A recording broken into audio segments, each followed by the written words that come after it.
समुपस्थित धर्म प्रेमी सज्जनों, कठोपनिषद की छठी वल्ली का प्रकरण चल रहा है। तो सर्वव्यापक और इंद्रियों से रहित परमात्मा का दर्शन तो होगा, ज्ञान तो होगा, लेकिन किस प्रकार से होगा और किनको अमृतत्व की प्राप्ति होगी, उसे 9वें श्लोक के अंदर कहा गया। यमाचार्य नचिकेता को कहते हैं, न संदृशे तिष्ठति रूपमस्य, न चक्षुषा पश्यति कश्चन ऐनम, हृदा मनीषा मनसाभिक्लिप्तः य एतद् विदुः अमृतास्ते भवन्ति। यह एतद् विदु, जो यह जानते हैं, जो इस प्रकार से जानते हैं,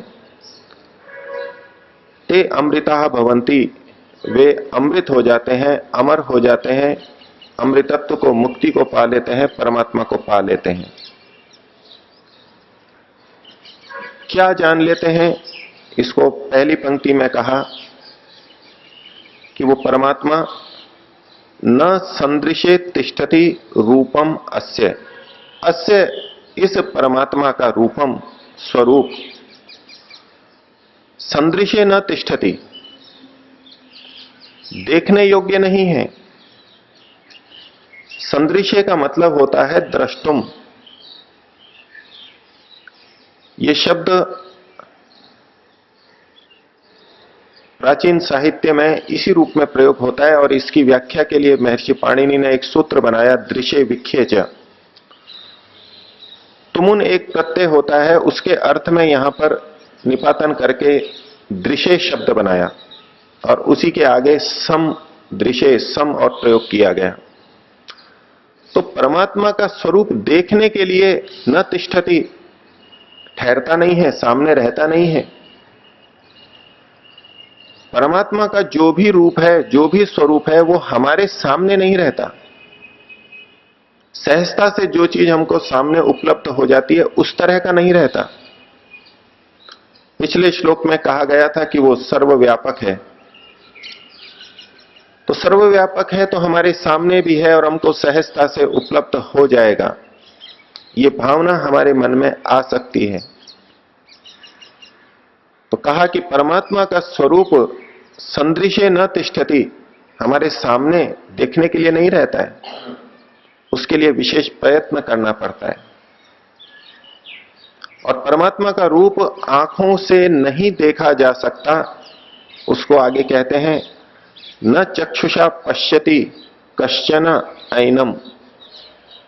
कश्चन ऐनम, कोई भी व्यक्ति, संसार का कोई भी व्यक्ति हो, चाहे योगी हो चाहे सांसारिक व्यक्ति हो, कोई भी एनम, इस परमात्मा को न चक्षुषा पश्यति, आंखों से नहीं देखता है, आंखों से नहीं देख सकता है। श्लोक की पंक्ति के अंत में निर्देश यह है कि जो ऐसा जानते हैं वो अमृत हो जाते हैं, अमर तत्व को पा लेते हैं, मुक्ति को पा लेते हैं। कौन से लोग? ये पहली पंक्ति में बताया जाता है कि परमात्मा का स्वरूप हमारे सामने इस रूप में प्रकट नहीं रहता और इसको न कोई आंखों से देख सकता है, न कोई आंखों से देखता है। तो परमात्मा की प्राप्ति के लिए ये ज्ञान हमारे को होना आवश्यक है कि परमात्मा आंखों से दिखाई नहीं देता। और यहां जो चक्षु शब्द प्रयोग किया गया, ये सभी ज्ञानेंद्रियों का प्रतीक है, उपलक्षण के रूप में है कि परमात्मा जैसे आंखों से नहीं देखा जा सकता, ऐसे कानों से भी नहीं सुना जा सकता, न नासिका से उसको सूंघा जा सकता है, न जिह्वा से चखा जा सकता है, न त्वचा से उसको छुआ जा सकता है। तो चक्षु शब्द तो प्रतीक के रूप में है। परमात्मा किसी भी ज्ञानेंद्रिय से, 5 ज्ञानेंद्रियों में से किसी भी इंद्रिय से नहीं देखा जा सकता, नहीं जाना जा सकता। तो यदि हमें मुक्ति की प्राप्ति करनी है तो ये बोध मन में निश्चित रूप से बनाना चाहिए कि परमात्मा का ज्ञान चक्षु आदि ज्ञानेंद्रियों से नहीं हो सकता। महर्षि दयानंद ने इस बिंदु को बहुत जोर देकर के समाज के सामने रखा और महर्षि की यह मान्यता थी, उनका बार बार कथन रहा है कि ब्रह्मा से लेकर जैमिनी पर्यंत ऋषियों ने जो बात कही उसी को मैं कह रहा हूं, वेदों के अनुकूल जो बात है उसी को मैं कह रहा हूं, मैं कोई नई बात नहीं कह रहा। और उपनिषद का ऋषि भी यमाचार्य यही बात कह रहा है, जो व्यक्ति ये जानता है कि परमात्मा नेत्रों से नहीं देखा जा सकता वही अमर तत्व को प्राप्त करता है। एक उपाय बताया गया, एक दोष से बचाने का प्रयास किया गया और आज ही नहीं उस समय ही लोगों की एक प्रवृत्ति रही होगी कि अपने स्वभाववशात लौकिक वस्तुओं के प्रत्यक्ष की तरह परमात्मा को भी इन्हीं ज्ञानेंद्रियों से जानने का प्रयास करते रहे होंगे। और आज की दुनिया में बहुत बड़ा वर्ग है जो चक्षुओं से दिखने वाली वस्तु को परमात्मा मानता है और उसी में अपने को कृत्य समझता है। स्वप्न में उसी स्वरूप को जान करके समझ लेता है कि मेरे को परमात्मा ने दर्शन दिए और मुझे परमात्मा का साक्षात्कार हो। तो ऋषि कहते हैं कि ऐसा व्यक्ति मुक्ति को नहीं पा सकता, संभव ही नहीं है। और चूंकि परमात्मा को ज्ञानेंद्रियों से जानना की बात जिनके मन में है ये मुक्ति तक में बाधा पैदा कर देती है, जीवन के चरम लक्ष्य में बाधा पैदा कर देती है, इसीलिए महर्षि ने इतना जोर देकर के इस बात का खंडन किया कि परमात्मा के प्रति श्रद्धा रखते हुए, उसको मानते हुए भी अगर आप साकार रूप में मान रहे हैं तो जिस लक्ष्य के लिए धर्म में प्रवृत्त हो रहे थे वो लक्ष्य ही आपका नहीं हो पाएगा, ये सब व्यर्थ हो जाएगा। उनके इसकी भावना से उनको ठीक रास्ता दिखाने के लिए महर्षि ने और जोर से इस बात का प्रतिपादन किया। तो क्या जो व्यक्ति ये मान लेता है कि परमात्मा का दर्शन नेत्रों से नहीं होता, ज्ञानेंद्रियों से नहीं होता, वो मुक्ति को पा लेगा या कितने मात्र से मुक्ति हो जाएगी? यमाचार्य उस पक्ष को भी दे रहे हैं क्योंकि समाज में ये स्थिति बनती जा रही है। व्यक्ति समझ लेता है कि जो प्रतिमा है वो भगवान नहीं है, नेत्रों से परमात्मा को नहीं देखा जा सकता और इसी में अपने को धन्य समझ लेता है। एक सुन लिया और थोड़े बहुत विवेचना करके मान लिया, इतने मात्र से अपने को धन्य समझता है। और लोग तर्क करते हैं, कहते भी हैं, सत्य भी प्रस्तुत करते हैं कि जो मूर्ति को परमात्मा मान रहा है, साकार मान रहा है, वो श्रद्धा वाला तो है, उसमें श्रद्धा तो देखी जा रही है परमात्मा के प्रति। रोज ठीक समय तक उठेगा, नहाएगा, धोएगा, पवित्र करके कुछ बैठेगा, कुछ एकाग्र करेगा, सांसारिक विषयों से अपने को हटाएगा, बड़ी तपस्या करेगा, बड़ी श्रद्धा भाव से करेगा। और जो परमात्मा को निराकार मान चुके हैं वो इस तरह की श्रद्धा और इस तरह की तत्परता से क्या परमात्मा की उपासना कर रहे हैं, उनमें यह अभाव देखा जाता है। इस तरह की बात उस समय भी यमाचार्य के सामने भी रखी होगी, कम या अधिक रूप में। इसलिए उन्होंने अगली पंक्ति में कहा, हृदा मनीषा मनसा स्मृता। परमात्मा नेत्रों से नहीं देखा जाता, ये ठीक है, ये जानने वाला मुक्ति को पाएगा, लेकिन ऐसा व्यक्ति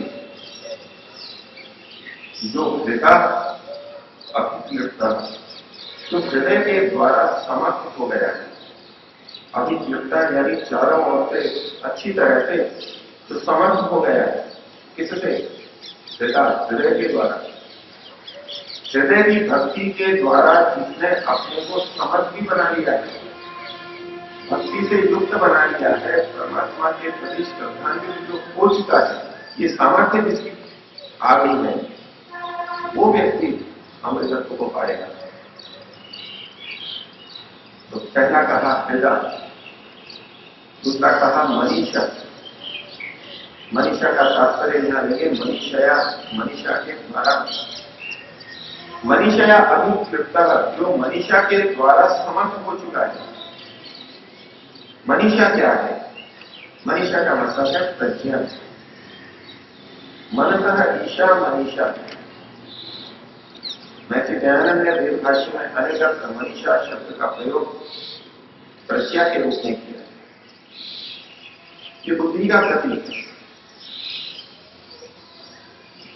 श्रद्धा से युक्त होकर के, हृदय से युक्त होकर के हम ये विचार कर रहे हैं। इसके साथ साथ मनीषा, प्रज्ञा के द्वारा भी विचार होना चाहिए।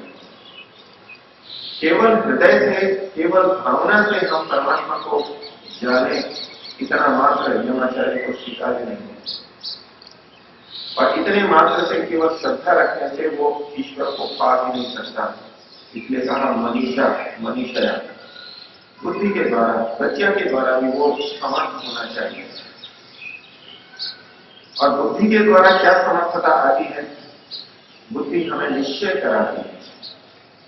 तो जिसको पूरा निश्चय हो जाए परमात्मा के अस्तित्व का, परमात्मा के स्वरूप का, श्रद्धा भी हो, हृदय भी हो और साथ में मनीषा भी हो, बुद्धि भी हो, पूरे निश्चय के साथ में भी इस बात को जानता हूं कि परमात्मा नेत्रों से नहीं देखा जा सकता। मन के अंदर संशय की स्थिति बहुत लंबे समय तक रहती है, रह सकती है। अपनी समझ से बहुत सोच लिया कि परमात्मा नेत्रों से नहीं देखा जा सकता, लेकिन क्योंकि सारी दुनिया, अधिकांश दुनिया परमात्मा को रूपमान मान के चल रही है, साधना कर रही है, धर्म के मार्ग पर चल रही है, तो कहीं ना कहीं व्यक्ति कमजोर पड़ता है। तो सोचता है कि बहुत कम व्यक्ति तो परमात्मा को निराकार मानते हैं और अधिकांश व्यक्ति परमात्मा को साकार मानते हैं। और ये अच्छे पढ़े लिखे, अच्छे धनवान, अच्छे बलवान, बड़े प्रतिष्ठित व्यक्ति भी इसको साकार मानते हैं। तो अपने को एकाकी या अल्पसंख्या वाला समझते हुए व्यक्ति कमजोर पड़ जाता है। और जो निश्चय उसने किया था, जो ज्ञान किया था, वो निश्चय उसका कमजोर हो जाता है। वो भले ही कहता रहे कि परमात्मा निराकार है, लेकिन मन में उसका निश्चय कहीं ना कहीं गहराई में कमजोर हो सकता है। क्योंकि चारों ओर परिस्थिति ऐसी है और परिस्थिति से व्यक्ति जब तक दृढ़ ना हो प्रभावित होता ही है।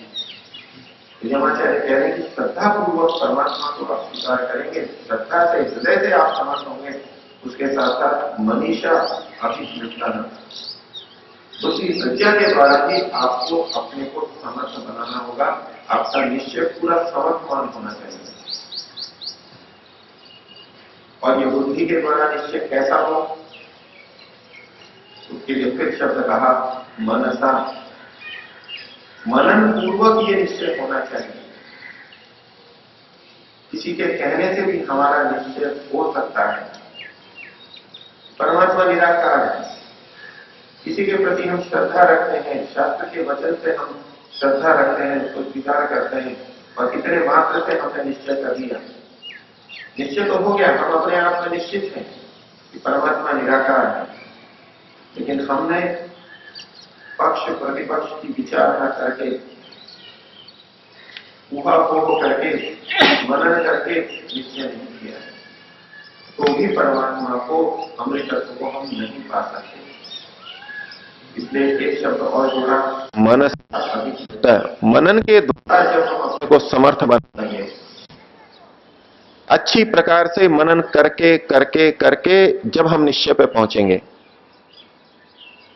तब इस स्थिति वाला व्यक्ति, तो 3 शर्तें बता दी, हृदय, मनीषा, मनसा अभिक्लिप्त, हृदय के द्वारा, प्रज्ञा के द्वारा और मनन के द्वारा जो समर्थ हो चुका है, ऐसा व्यक्ति जब ये मानता है कि अस्य रूपम न संदृश्य तिष्ठति, परमात्मा का रूप देखने के लिए सामने नहीं है, और न कश्चन एनम चक्षुषा पश्यति, ऐसा व्यक्ति, इन तीनों गुणों से युक्त व्यक्ति जब ये कहता है, जानता है कि इसको कोई भी चक्षु से नहीं जान सकता, तो यह एतद विदु, ये एतद विदु, ऐसे जो व्यक्ति जानते हैं, इस प्रकार से इस विधि से जो व्यक्ति जानते हैं, वे व्यक्ति ते अमृता भवंती, वे अमृत हो जाते हैं, अमर तत्व को प्राप्त कर लेते हैं।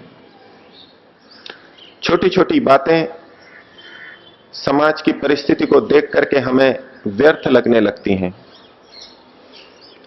महर्षि के द्वारा बताई गई एक बात, अथवा जिसको उन्होंने इतना बड़ा बना करके, इतना महत्वपूर्ण बना करके प्रस्तुत किया, यदि महर्षि इस बात को बहुत महत्वपूर्ण न मानते तो इतने जोर शोर से प्रस्तुत नहीं करते। इस बात को वो भारत की और मानव समाज की हानि का कारण नहीं मानते तो इतने जोर शोर से प्रस्तुत नहीं करते।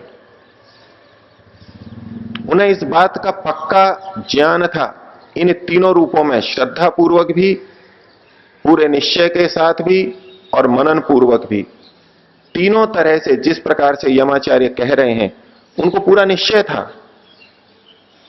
और इस गलत मिथ्या धारणा के आधार पर वो मानव मात्र की हानि, प्रबल हानि, विनाश देख रहे थे, इसलिए उन्होंने इतना जोर देके बात कही। और आज हम अगर इसको बहुत सामान्य रूप से ले लें कि ठीक है, हम वैदिक विचारधारा को भी मानते रहें और इधर मूर्ति पूजा भी करते रहें, परमात्मा को साकार भी मानते रहें, क्या फर्क पड़ता है? श्रद्धा तो वहां भी है, पूजा तो भगवान की ही कर रहे हैं, लेकिन चूंकि हम श्रद्धा से युक्त तो हो जाते हैं, लेकिन प्रज्ञा से, मनीषा से युक्त नहीं हो पाते और चिंतन पूर्वक, मनन पूर्वक श्रद्धा से युक्त नहीं हो पाते, तो उस प्रकार की श्रद्धा भी हमको मुक्ति नहीं दिला सकती। और ये बात केवल कठोपनिषद में यमाचार्य द्वारा ही नहीं कही गई, ये तो हमारे वेद मंत्रों के अंदर, अन्य दर्शनों के अंदर जगह जगह ये बात कही गई है।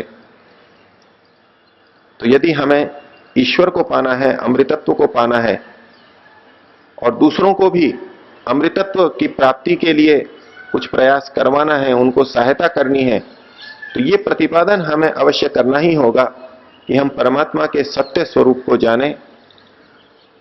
परमात्मा साकार नहीं है, इस बात को प्रस्तुत करें। और छोटी मोटी चीजों से कि आंख से देख लिया और परमात्मा का दर्शन हो गया, इसी में व्यक्ति जो कृतकृत्यता समझ रहे हैं उनको समझाएं कि ये परमात्मा का दर्शन नहीं है। हमारे स्वयं के लिए भी और अन्यों के लिए भी ये प्रस्तुति आवश्यक है। और ऐसा करके हम उनकी किसी श्रद्धा को, भावना को ठेस पहुंचा रहे हों और अपने मन में ग्लानि पैदा कर लें कि हम उनकी श्रद्धा को नष्ट कर रहे हैं, उनकी हानि कर रहे हैं, ऐसा विचार मन में बिल्कुल नहीं आना चाहिए। हम उनके हित के लिए, उनके कल्याण के लिए यह कार्य कर रहे हैं, उनको किसी धर्म से हटा नहीं रहे हैं। और दूसरों को बताएं न बताएं, हम कम से कम अपने मन में तो ये निश्चय रखें कि परमात्मा निराकार है और इतने ही मात्र से संतुष्ट न हो जाएं, हृदय पूर्वक परमात्मा को स्वीकार करें, निश्चय से परमात्मा को स्वीकार करें और मनन पूर्वक परमात्मा को स्वीकार करें। मनन के लिए, चिंतन के लिए हमें स्वाध्याय करना होगा, अध्ययन करना होगा, उसमें भी हम श्रम लगाएं।